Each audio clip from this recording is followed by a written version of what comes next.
Tell us about the encampment. I gotta. I understand. You've got to ask what your viewers want to hear. So listen, I'm not going to give too much of an update. We do have a county meeting coming up here on the 18th, but I got to be honest. Like, I'm really scared. I'm concerned.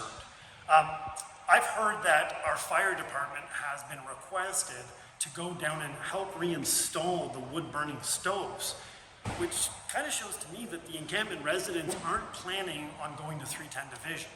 Now, at the county, I continue to ask, what's the plan for the individuals that won't go to 310? Because my concern is for the safety of the encampment residents and the safety of the community at large.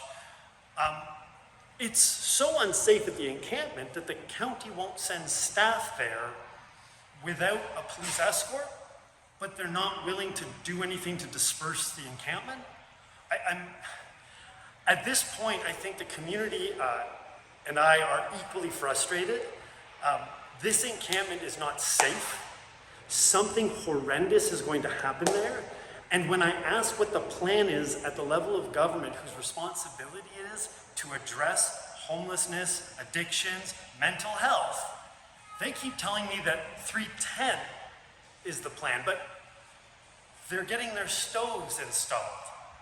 So we know 310 isn't where they're going. And so I guess my question, Pete, to you want to know what's going on with the encampment, so do I. Because the reality is that we have one level of government responsible for affordable housing, social services, mental health, and addiction services.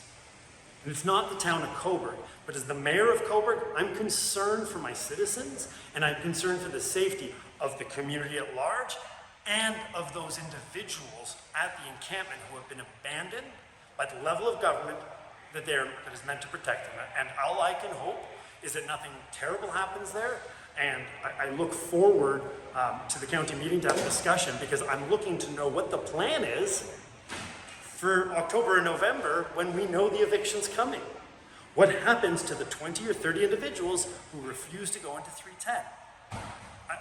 I still don't know what that answers, and I look forward to hearing from you. One of the things I want to ask you, and this is just coming to light, and there's been a few details released on it, but word is coming out now and again, it's few details. But there was an incident in Kingston. Does that worry you? Well, I know Mayor Patterson. I know that he has been doing everything he can to move the political needle in the right direction.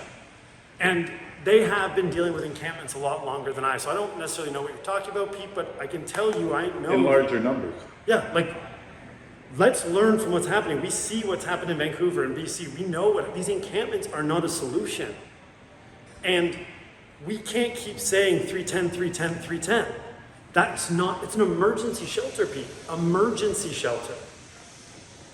We are dealing with individuals who have extensive needs. I'm not the one referring to them as members in a zoo. I'm not the one referring to these people as a problem. What I'm saying is these people need care, compassion, and a plan of action. And saying 310 isn't a plan of action for a majority of these people. So what is the plan, Pete? I don't know what's happening in Kingston, but I can guarantee it's going to happen here if we're not taking preventative measures to figure out what's going to happen. The encampment's taking preventative measures. They're getting their stoves installed. So what's the plan?